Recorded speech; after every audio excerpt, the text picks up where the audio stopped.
करी आँखिया खोब लिकारे ओसे देखे लोग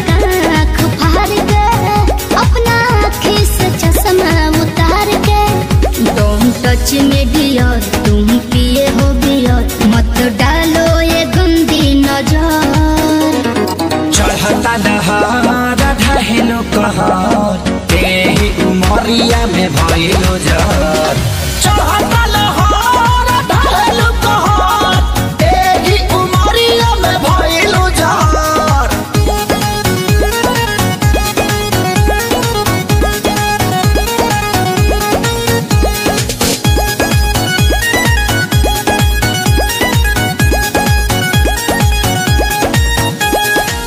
जवन जमना तू खा लो उहे हमहू खानी हो पहले तो रहनी लइका अब भइनी सयानी हो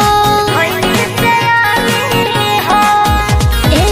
जवन जमना तू खा लो उहे हमहू खानी हो पहले तो रहनी लइका अब भइनी सयानी हो पीछे तो पड़ल होई पूरा इलाका